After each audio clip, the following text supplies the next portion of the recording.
မင်္ဂလာပါဒီနေ့ဆိုရင် iOS 26.2 ထွက်တာကျွန်တော်အထင်တော့3ရက်လောက်တော့ရှိပြီ26.2မှာပေါ့တစ်အစမ်းတွေဘာတွေပါလာလဲဘာတွေလုပ်လို့ရလဲဆိုတဲ့ဥစ္စာလေးကိုကျွန်တော်ဒီနေ့မှာပြပေးသွားပါပဲပထမအဆုံးအနေနဲ့ပေါ့နော် wallpaper မှာကျွန်တော်တို့ဒီ wallpaper တစ်ခုကိုပေါ့နော်ကျွန်တော်တို့ customize လုပ်မယ်ဆိုကြပါစို့အဲ့မှာကျွန်တော်တို့ကဒီမှာဒီကောင်ကို customize လေးနှိပ်လိုက်တယ်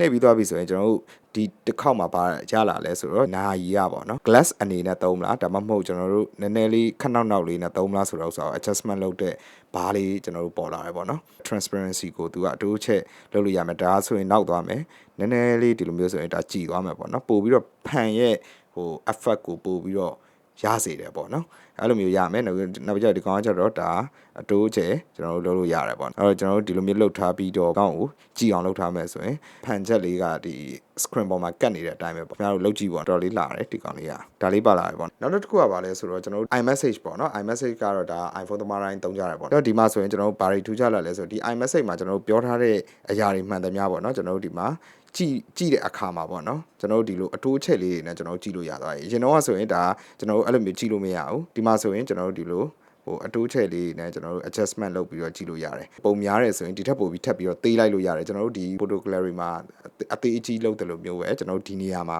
သွားပြီးတော့အသေးကြီးကိုကျွန်တော်တို့ကစားနေလို့ရတယ်ပေါ့နော်ဒါလေးကလည်းဒါပြောရမယ်ဆိုရင်တော်တော်လေးအသုံးဝင်တယ်ပေါ့ကိုကပို့ထားတာများနေတဲ့တပုံချင်းစီလိုက်ကြည့်နေရတယ်ဆိုရင်တော့အလုံးမဖြစ်ဘူးလေအဲ့ဒါကြောင့်မို့ကျွန်တော်တို့ဒီဥစ္စာကိုတောက်လျှောက်ပေါ့နော်ဆွဲပြီးတော့ဒီအသေးလေးတွေလုပ်ပြီးတော့လည်းတောက်လျှောက်ကြည့်လို့ရတယ်ပေါ့နော်ဒီဥစ္စာလေးကလည်းမဆိုးကောင်းတယ်ပေါ့နောက်တစ်ခုကဘာလဲဆိုတော့ကျွန်တော်တို့ Measure app ပေါ့နော် Measure app ကကျွန်တော်တို့ဘာလဲဆိုရင်ကျွန်တော်ဒီမှာ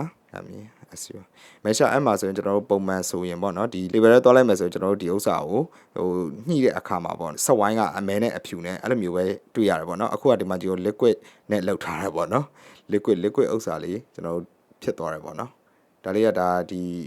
label ကိုပေါ့နော် UI လေးချိန်လိုက်တဲ့သဘောမျိုးပေါ့အဲ့တော့တကောင်လည်းမစိုးဘူးမိုက်တယ်လှသွားတယ်ပေါ့နော်နောက်တစ်ခုကပါလဲဆိုတော့ကျွန်တော်တို့ဒီ connect ထဲမှာကျွန်တော်တို့မရှိတဲ့လူကိုပေါ့နော် airdrop နဲ့ဓာတ်ပုံတွေပါပို့ချင်တဲ့အခါကျရင်ကျွန်တော်တို့ကဒီမှာကုတ်လေးပေါ်လာပြီးတော့ air ကုတ်လေးကိုတစ်ဖက်ကနေပဲရိုက်ထဲမှာကျွန်တော်တို့ accept ဖြစ်ပြီးတော့ဒီပုံတို့ဗီဒီယိုတို့ကိုအခုပြောင်းလုပ်လို့ရမှာပေါ့နော်အဲ့တော့ပြောချင်တာကဒီ airdrop ကလုံခြုံရေးနောက်ထပ်တစ်ဆင့်ခံသွားတဲ့သဘောမျိုးပေါ့နော်ကျွန်တော်တို့ဒီဥမာပွဲလမ်းတွေရောက်တဲ့အခါမှာဒီတခုခုကိုပေါ့နော်ကျွန်တော်တို့ file တွေပို့တဲ့အခါကျရင်လူလွဲပြီးတော့ရောက်သွားတာတို့ပါတို့တစ်ဖက်ကနေပြီးတော့မတမာလို့ accept လုပ်လိုက်တာတို့ပါတို့အဲ့လိုပုံစံမျိုးတော့ကျွန်တော်တို့မဖြစ်တော့ဘူးပေါ့နော်အဲ့တော့ဒီဥစ္စာလေးက airdrop လေးရလဲမဆိုးဘူးကောင်းသွားတယ်မိုက်သွားတယ်ပေါ့နော်နောက်တစ်ခုကပါလဲဆိုတော့ကျွန်တော်တို့ဒီမှာ Apple Music ပေါ့နော် Apple Music ကိုကျွန်တော်တို့သွားလိုက်တဲ့အခါမှာဒီ Apple Music ရဲ့ပေါ့နော်ကျွန်တော်တို့ဒီဥမာပေါ့ဒီတချင်းပေါ့နော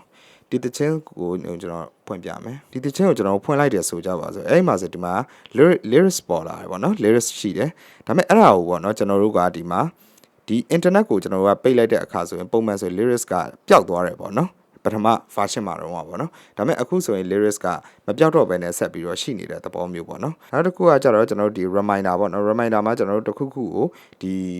remind လုပ်ချင်တဲ့အခါကျရင်ကျွန်တော်တို့ကဒီမှာဒီအလန်းလိုပုံစံမျိုးပေါ့နော်အားချန်လေးကိုကျွန်တော်တို့ရွေးထားလိုက်လို့ရတယ်အလန်းကတဲ့ဒီအကယ်၍ပေါ့နော် focus တွေ device ကို mute ထားတာတွေလုပ်နေတဲ့အချိန်မှာတော့မှသူကအလန်းကအလုပ်လုပ်မယ်ဆိုတဲ့သဘောမျိုးပေါ့နော်အဲ့တော့ကျွန်တော်ကတခုခုကိုပေါ့နော် reminder ထဲမှာအားချန်အနေနဲ့သတ်မှတ်ထားရဲဆိုရင်ကျွန်တော်တို့ကဒီမှာဟိုအားချန်အနေနဲ့သတ်မှတ်ချင်တယ်ဆိုရင်ကျွန်တော်တို့ဒီမှာခလုတ်လေးနဲ့ဖွင့်ပြီးတော့အားချန်ကိုသတ်မှတ်ထားလိုက်လို့ရပါတယ်အဲ့တော့သူကဒီဥစ္စာတောက်လျှောက်ဒီအလန်းကပြပေးမှာပေါ့နော်အဲ့တော့ဒီ features လေးကလည်းဟိုကျွန်တော်တို့ reminder ကိုအသုံးပြုတတ်တဲ့သူတွေအတွက်ကတော့ဒီကောင်ကပို့ပြီးတော့မိုက်လိမ့်မယ်ပေါ့နော်ကျွန်တော်တို့ကတော့ reminder တိတ်ပြီးတော့မသုံးတတ်တော့ဒါကတော့အရင်တော့မထူးကြဘူးပေါ့နော်နောက်တစ်ခုကပါလဲဆိုတော့ကျွန်တော်တို့ဒီမှာ setting ထဲကိုသွားလိုက်မှာပေါ့နော် setting ထဲကိုသွားပြီးတော့ setting ထဲမှာဆိုရင်ဘာရှိမလဲဆိုရင်ကျွန်တော် accessibility ထဲကိုထပ်ပြီးတော့သွားလိုက်မှာပေါ့နော် accessibility ထဲသွားမယ်သွားပြီဆိုရင်ကျွန်တော်တို့ဒီမှာဆိုရင်ဘာရှိမလဲဆိုရင်ကျွန်တော်တို့အောက်ကိုဆင်းသွားလိုက်မယ်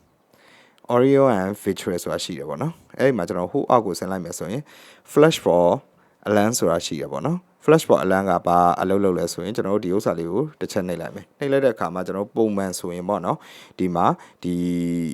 ဘယ်လိုပြောမလဲကျွန်တော်ဒီနှစ်ခုပဲပါတာပေါ့နော်အဲ့တော့ကျွန်တော်ကဒီနေရာမှာကျတော့ဘာတွေပါလာလဲဆိုတော့ LED flash ကိုရွေးမလားဒါမှ screen flash ကိုရွေးမလားဒါမှနှစ်ခုစလုံးကိုရွေးမလားဆိုပြီးတော့ပြောရပေါ့နော်အဲ့တော့ပြောချင်တာကဘာလဲဆိုတော့ဘိုးလို့ရွေးထားလိုက်မယ်ဆိုရင်ဒီကျွန်တော်တို့ဒီဖုန်းကိုပေါ့နော်လူဒီပဲဖြစ်ဖြစ်ဒါမှတယောက်က incoming call ဝင်လာတဲ့ခါကျရင်သူက flash ပေါ်မှာဒီ LED flash ကလည်းပေါ်မယ် screen ကလည်းဟို flash အဲ့လိုမျိုးဖြစ်သွားမယ်ပေါ့နော်ဒါပေမဲ့အဲ့ဥစ္စာအားနည်းချက်လေးတွေတော့ရှိပါသေးတယ်ဘာဖြစ်လို့လဲဆိုတော့ screen က flash လုပ်လိုက်ရင်အရင် brightness တွေကအရင်မြင့်တက်လာပြီးတော့ brightness ကတော်တော်နဲ့ပြန်မကျတဲ့ ပုံစံမျိုးပေါ့နော်အဲ့ဒါလေးတော့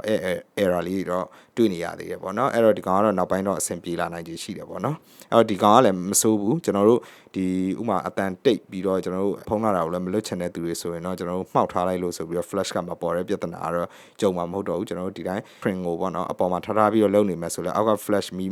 မြင်ရဘူးဆိုလဲဒီ screen က flash ဖြစ်သွားမယ်ဆိုရင်ကျွန်တော်တို့အတွက်ဒါဟိုဖုံးလာတယ်ဆိုတာသိတယ် noti လာတယ်ဆိုတာသိတယ်ပေါ့နောက်တစ်ခုကဘာလဲဆိုတော့ကျွန်တော်တို့ဒီ free form သုံးတဲ့သူရှိမလားတော့မသိဘူးပေါ့နော် free form သုံးတဲ့အခါမှာကျွန်တော်တို့ကဒီမှာ table ကိုထည့်လို့ရပြီပေါ့နော်အဲ့တော့ဒီမှာတော့နည်းနည်းလေးပွင့်နေတယ်ဒီမှာပေါ့နော်ကျွန်တော်တို့ table လေးတွေ့မယ်နဲ့တူတယ်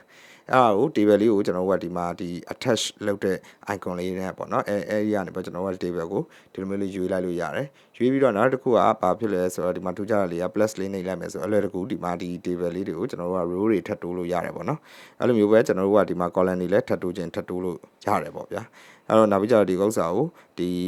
အတိုးချဲလဲကျွန်တော်တို့ကဒီမှာကစားလို့ရတယ်ပေါ့ဗျာဒီဥစ္စာလေးကတော့ကျွန်တော်တို့ဒီ free form သုံးပြီးတော့ပေါ့နော် table လေးတွေဆွဲတက်တဲ့သူတို့ဒါမှမဟုတ်တော့ကိုယ့်ရဲ့ဒီမှတ်စုသဘောမျိုးအနေနဲ့သုံးတက်တဲ့သူတွေဆိုရင်တော့ဒီမှာတရက်နဲ့ပို့ပြီးတော့သုံးလာလို့ရတာဖြစ်တဲ့အတွက်ကြောင့်ပို့ပြီးတော့အဆင်ပြေလာမယ်ပေါ့နော်နောက်တစ်ခုကဘာလဲဆိုတော့ experience နဲ့ပတ်သက်ပြီးတော့ဒီ iOS 26.2 ကအလုပ်ဖြစ်ရလားဟိုအဆင်ပြေရလား battery ဘိုင်းခံရလားဆိုရင်အဲ့လိုမျိုးဆိုရင်တော့ကျွန်တော်အမြင်တော့ပေါ့နော် 26.1 လောက်တော့ battery ဘိုင်းမှာတော့တိတ်ပြီးတော့မခံဘူးနောက်ပြီးကြတော့ကျွန်တော်တို့ဒီဖုန်းရဲ့ပေါ့နော်heat ပေါ့ဖုန်းရဲ့ heat ကနည်းနည်းလေးပို့ပြီးတော့ iOS ဒီ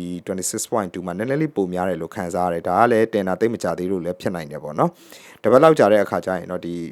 ဖုန်းရဲ့ဘယ်လိုပြောမလဲ experience အပြည့်စုံတော့အဲ့ကြရင်တော့ပို့ပြီးတော့သိလာမယ်ပေါ့နော်အဲ့ကြရင်လည်းကျွန်တော် page မှာတင်ပေးသွားပါမယ်အဲ့တော့ကျွန်တော်တို့ဒီ video လေးကတော့ဒီလောက်ပါပဲနောက် video မှာကျွန်တော်တို့ပြန်ပြီးတော့ဆုံတွေ့ကြတာပေါ့ဗျာ